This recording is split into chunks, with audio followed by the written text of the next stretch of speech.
Well, I am. It's going to be a top-notch news story. Is it going to be a perler? It is. It's not a schoolboy error, but it is a schoolboy error for Danny Pacheco.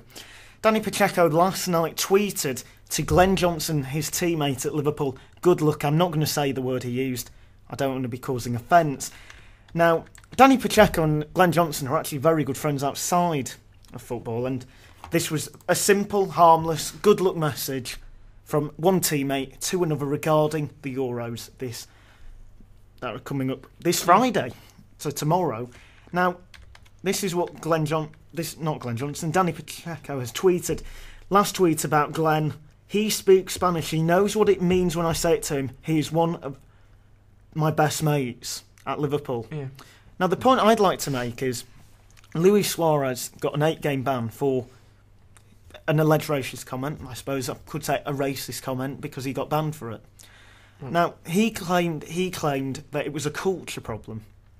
Now, one of the problems I have is this is a player at Liverpool who has sent this tweet. I believe that Liverpool would have tried to have, implemented maybe a chain, Well, more my point is, if you're going to give Suarez an excuse, he's been in the country for just about not even quite 18 months. I think it was about 16 months when it happened. No, less than that, I think. But anyway, that's not important. What my point is, Danny Pacheco's been in the country a lot longer.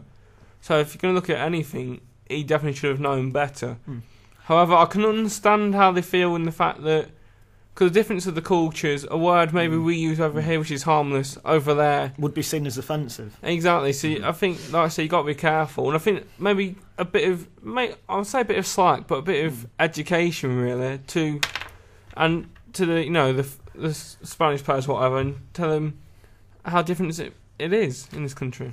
Well, one point that I'd like to make though is Luis Suarez. He said this term in the field of battle during a football match. Now, Danny Pacheco has said this, presumably while sat down on Twitter. It's definitely for Suarez, it was a spur of the moment thing. For Pacheco, this is a conscious decision. And this is what he's tweeted again. He's just tweeted this about 10 minutes ago. "I've already explained in the past what this term means. Good or bad depends how you see it. I always called Glenn Johnson it in terms of love." Jack, what are your thoughts on this story? Well, I was just going to go back again to the Suarez case. Whilst he was being charged for it, there was a story I read on BBC Online about the reaction of Uruguay media towards this. Yeah. And they were basically saying that our FA is being hypocritical because in Uruguay it's just not considered a racist term at all. Well, Gus Poyet leapt to the defence of Luis Suarez, saying that the term just simply is not an offensive term. It's actually a term of, in terms of, Danny Pacheco says it's a term of love. Well, so, I'm not going to bring too much stuff about it, but I've read a fair bit of the FA report. Yeah. And I implore them to go back over the report and see this wasn't alleged, this is what the FA said was their version of events, what Patrice Evra said to Luis Suarez, and see what way you can take that, because what he said to him, some people would class as offensive. Well, news of the week is done, and nice news of the week, nice roundup of the news. Sorry for the next bit, because ladies and gentlemen, it is now time for Joke of the Week with Dale Harris, and sponsored by sportingviewpoint.co.uk. Right, well, your time to shine, Dale. Oh, funny you should say that, because I was outside a phone box the other day. You know the old-fashioned phone boxes? Yeah. This is not where you think it's going. You're thinking of an old joke. I am. I thought you were doing a repeat. No. Another rerun. No, I'm not like that. You know me. I'm always for new material. And so I was waiting outside this phone box. And no, it wasn't Roger Daltrey in there. It was, you know him well, your man, John Cena. He was in there. And he was taking ages on this phone. In the end, I got so annoyed. I knocked on the door. I said, "Come on, John, your time is up. My time is now." What did he say? You can't see me. I told him I'd push his mouth like Colgate. Yeah, you won't catch him in the next man's sweater. If they hate them, hate. I'll drop the whole clown. Anyway, a wrestling joke there, which, to be honest, I liked. I've heard it before, may I say, but that in the point, Dale does reruns. Anyway, How was that a rerun? I apologise for It anyone. wasn't. I thought he was gonna rejig. Okay, Bring out. I'll one just of his old say though, stunts, but he didn't. I apologise if you're not a wrestling fan and you didn't get that joke. Hope you're doing something productive, feeding the cat, maybe. I don't know. Well, that is if Tufnell is around your house. Laying in bed. Well, it's a funny place to listen to it if you're going clubbing, but those seals ain't going to kill themselves. Awful, Oh, dear. awful jokes, just absolutely awful.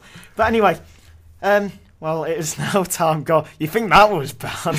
Because, ladies and gentlemen, Well- it is now time for To be honest, Accent of the Week. And Jack Elliott is warming them vocal cords up. He's clicking the fingers. He's ready. He's willing, and he's not going to do a rerun, and he's not going to give it away immediately. Good one. I've already done Jack of the Week. it's an impression. To be honest, Here we go. Well, I hope it is. Go on. Oh, wait a minute. Shooky ducky quack quack. Well, ladies and gentlemen, we are going on the wrestling theme this week because that was a wrestler. Now, if you are a wrestling fan, you might have got that. You'll love this show because I'm talking about wrestling for highlight of the week. So, goodness sake, you're being spoiled. If you don't like wrestling, I apologise. Ladies and gentlemen, 3 options. Was it A, Booker T, B, Ahmed Johnson, or C, Farouk? Tweet it into blah de blah. I don't know why Dev's laughing. But tweet into blah de blah, and if you do, you get a follow back from us. You have to follow us first, though. Well, it is now time for highlight of the week, and I think you know what we're going to start with. We're going to start with Jack Elliott. Jack, Well- your highlight of this upcoming week. I tell you what, I could take the Euro 12. I could wrench that from you, but I'm not. I'm going to be kind. I'm going to go down the film route. I'm really looking forward to seeing the new. Well, it's his first ever film. It's called Man is Ill. It follows the lives of 6 young people around London. I think 2 of them are asylum seekers, and part of it's based on truth as well. I think if it doesn't work well, though, they'll always have a plan B. Oh dear. Are you Dale Harris in disguise? What's going on? Also, The film does star Plan B, by the way. yeah, Plan B. He's also acting in. He's acting in another film this summer with someone who you two will know well, Mr. Ray Winston. Big All up. right. All right. Bet365. We're not going to mention gambling, but Ray Winston does deserve a mention. A mansion. A mansion. I said he deserves that Probably as already well. got one, to He be does honest. deserve that as well. Tom Feeney, what is your highlight of the week? Well, I could go for the Euros. Are you going for the Euros? No, I'm not. You're not, but So you can. I'm not. I'm not going to either because I'm going for. It's a wrestling company I've been following now for 10 years. It's called TNA Impact Wrestling, and this Sunday is their 10th anniversary show. It's called Slammiversary X, meaning Slammiversary 10, and it will thanks commemorate for the 10 years. And the TNA Hall of Fame will be announced. The first participant. My money is actually on Jeff Jarrett getting that Hall of Fame mention. The big match is the World Heavyweight title on the line. It's Bobby Roode v Sting. And he's not part of the police. It is Sting, Steve Borden. I've ruined a joke for Dale there. I'm so proud of myself. I've saved you the misery, audience. I've saved you the misery. Bobby Roode, who, in my opinion, over the past 6 months has become one of the best wrestlers in the world. He will be fighting Sting. Sting, who has come back after suffering a severe concussion a few months ago. He's come back. He's fighting fair. And this could be a cracking match, a top-notch match. Also on the card, one other match as well, which I'm really looking forward to, and that is Christopher Daniels and Kazarian. They will be fighting Kurt Angle and AJ Styles. And Angle and Styles, you put them in the ring together, it's a classic.